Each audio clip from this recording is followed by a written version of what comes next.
Hi అండి. అందరికీ నమస్కారం. Welcome to my channel. ఈ వీడియోలో ఏప్రిల్ 2026 ఏప్రిల్ నుంచి న్యూ టాక్స్ రూల్స్ అండి. ఇందులో ఈ న్యూ టాక్స్ రూల్స్‌లో ఏమైందంటే ఉద్యోగులకు, పెన్షనర్లకు భారీ ఊరటైతే లభించనుంది. దానికి సంబంధించిన పూర్తి వివరాలు ఈ వీడియోలో తెలుసుకుందాము. వీడియో అయితే ఎక్కడ కానీ స్కిప్ చేయకుండా ఎండ్ వరకు చూసేయండి. అప్పుడే ఇన్ఫర్మేషన్ పూర్తిగా అర్థమవుతుంది. అలాగే వీడియో చూస్తున్న ప్రతి ఒక్కరు లైక్ చేయండి ఫ్రెండ్స్. ఈ వీడియోని తోటి ఉద్యోగ, పెన్షన్ మిత్రులతో అయితే షేర్ చేయండి. కొత్తగా మన ఛానల్ చూస్తున్నవారు ఇంకా ఎవరైనా సబ్స్క్రైబ్ చేసుకోకపోతే వెంటనే మన ఛానల్‌ని సబ్స్క్రైబ్ చేసుకోండి. సబ్స్క్రైబ్ చేసుకోవడం వల్ల నేను చేసే ప్రతి ఒక్క వీడియో మీ వరకు రీచ్ అవుతుంది. ఫ్రెండ్స్ ఇక విషయానికొచ్చినట్టయితే భారతదేశంలో అమల్లో ఉన్నటువంటి ఆదాయపు పన్ను వ్యవస్థలో త్వరలోనే ఒక పెద్ద మార్పు చోటు చేసుకోబోతోందని ఆర్థిక వర్గాలు చెప్తున్నాయి.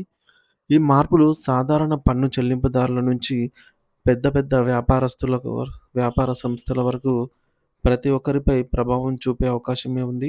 ముఖ్యంగా 2026 ఏప్రిల్ నెల నుండి అమల్లోకి రానున్నటువంటి కొత్త ఆదాయపు పన్ను నిబంధనలు ప్రస్తుత పన్ను నిబంధనల్లో కొన్ని కీలక మార్పులను తీసుకురావడానికి సిద్ధమవుతున్నాయి.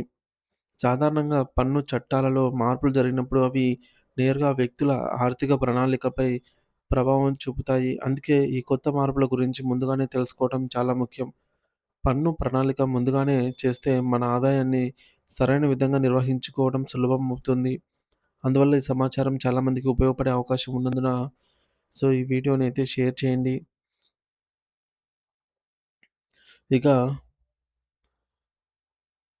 ప్రస్తుతం మన దేశంలో అమల్లో ఉన్నటువంటి ఆదాయ పన్ను చట్టం 1961లో రూపొందించబడినది. అంటే ఇది సుమారు 6 దశాబ్దాల కంటే ఎక్కువ కాలంలో అమల్లో ఉంది. ఆ సమయంలో భారత ఆర్థిక పరిస్థితులు, వ్యాపార విధానాలు మరియు సాంకేతిక వ్యవస్థలు పూర్తిగా భిన్నంగా ఉండేవి.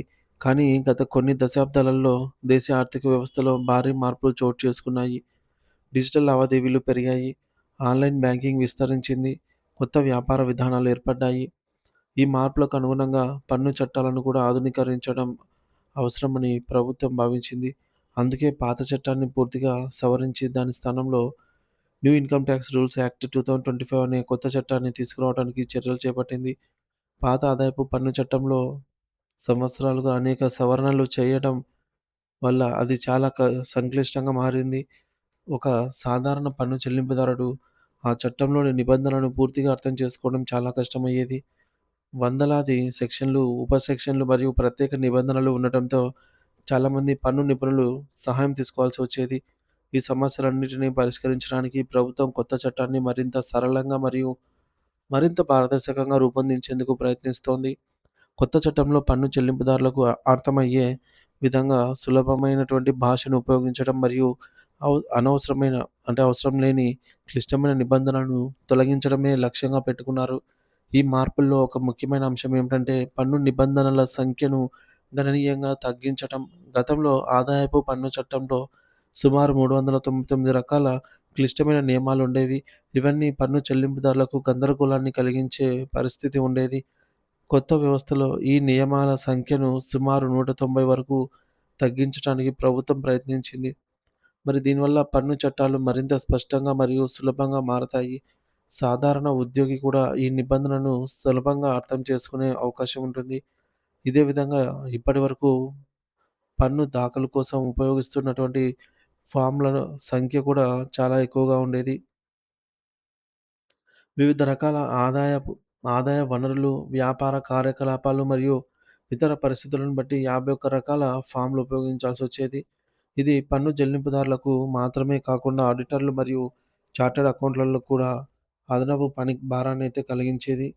కొత్త చట్టం ప్రకారం ఈ ఫామ్‌ల సంఖ్యను సుమారు 33కు తగ్గించనున్నారు. దీనివల్ల పేపర్ వర్క్ తగ్గటమే కాకుండా పన్ను రిటర్న్స్ ప్రక్రియ కూడా చాలా వేగవంతంగా పూర్తయ్యే అవకాశం ఉంది. ఇది డిజిటల్ ఇండియా కార్యక్రమానికి కూడా అనుగుణంగా ఉంటుంది. ఇంకా ఒక ముఖ్యమైన మార్పు పన్ను సంవత్సరానికి సంబంధించిన పదజాలంలో ఉండబోతోంది. మరి ఇప్పటివరకు పన్ను వ్యవస్థలో financial year and financial year అని మరియు అసెస్మెంట్ ఇయర్ అని 2 వేర్వేరు పదాలను ఉపయోగించేవారు. ఉదాహరణకు ఒక వ్యక్తి ఒక ఆర్థిక సంవత్సరంలో సంపాదించిన ఆదాయానికి సంబంధించిన పన్ను లెక్కలు తదుపరి సంవత్సరంలో అసెస్మెంట్ ఇయర్‌గా పరిగణించబడేవి. ఈ విధానం సాధారణ ప్రజలకు కొంత గందరగోళాన్ని కలిగించేది. ఇకపై ఈ అయోమయాన్ని తొలగించడానికి ప్రభుత్వం ఒకే పదాన్ని ఉపయోగించాలి అని నిర్ణయించింది. అందుకే భవిష్యత్తులో ఈ రెండిటి స్థానంలో టాక్స్ ఇయర్ అనే ఒకే ఒక్క పదాన్ని ఉపయోగించనున్నారు. మరి దీనివల్ల పన్ను లెక్కింపుల్లో స్పష్టత పెరుగుతుంది. ఇంకా అలాగే పన్ను స్లాబ్‌ల విషయంలో ప్రస్తుతం పెద్ద మార్పులు ప్రకటించనప్పటికిని కొన్ని మినహాయింపుల పరిమితుల్లో మార్పులు ఉండే అవకాశం ఉందని ఆర్థిక నిపుణులు చెబుతున్నారు. ముఖ్యంగా పాత పన్ను విధానం ఓల్డ్ టాక్స్ రెజీమ్‌లో ఉన్నటువంటి పెట్టుబడి మినహాయింపుల పరిమితిని పెంచే అవకాశాన్ని ప్రభుత్వం పరిశీలిస్తోంది. సో, ఉదాహరణకు సెక్షన్ 80సి కింద పెట్టుబడులు, house rent allowance, HRA, insurance premium, PF వంటి అంశాలలో ఇచ్చే మినహాయింపులు కొంతవరకు పెరిగే అవకాశం ఉంది. ఎక్కువ పొదుపులు చేసేవారికి పాత విధానం ఇంకా ప్రయోజకరంగా ఉండే అవకాశం ఉందని నిపుణులు విశ్లేషిస్తూ ఉన్నారు. ఉదాహరణకు ఒక వ్యక్తి సంవత్సరానికి సుమారు రూ. 15,00,000 ఆదాయం ఉంది అనుకుందాం. అతను వివిధ పన్ను మినహాయింపుల ద్వారా సుమారు 5,44,000 కంటే ఎక్కువ తగ్గింపులు చూపించగలిగితే పాత పన్ను విధానమే అతనికి ప్రయోజకరంగా ఉంటుంది. అలాగే మరొక వ్యక్తికి వార్షిక ఆదాయం అంటే యాన్యువల్ ఇన్‌కమ్ రూ. 20,00,000 వరకు ఉంటే సుమారుగా 7,08,000 వరకు కంటే ఎక్కువగా మినహాయింపులు ఉంటేనే పాత విధానం మెరుగ్గా పనిచేస్తుంది అని కొంతమంది నిపుణులు సూచిస్తూ ఉన్నారు. ఇక ఇంటి అద్దె భత్యం హెచ్ఆర్ఏ విషయంలో కూడా ప్రభుత్వం కొత్త నిబంధనను ప్రవేశపెట్టే అవకాశం ఉంది. ఇప్పటివరకు చాలామంది పన్ను తగ్గించడానికి అద్దె రసీదులను ఉపయోగించేవారు. అయితే కొందరు తప్పుడు అద్దె రసీదులు సృష్టించడం లేదా బంధువుల పేర్లతో అద్దె చెల్లిస్తున్నట్టుగా చూపించడం వంటి ఘటనలు కూడా వెలుగులోకి వచ్చాయి. ఈ విధమైన పన్ను ఎగవేతను అరికట్టడానికి ప్రభుత్వం కొత్త నియమాన్ని తీసుకురావాలని భావిస్తోంది. ఇకపై మీ అద్దె చెల్లిస్తున్న ఇంటి యజమానితో మీకు ఉన్నట్టు సంబంధాన్ని కూడా పన్ను రిటర్న్స్‌లో వెల్లడించాల్సి రావచ్చు. సో, హౌస్ ఓనర్ యొక్క రిలేషన్‌ని.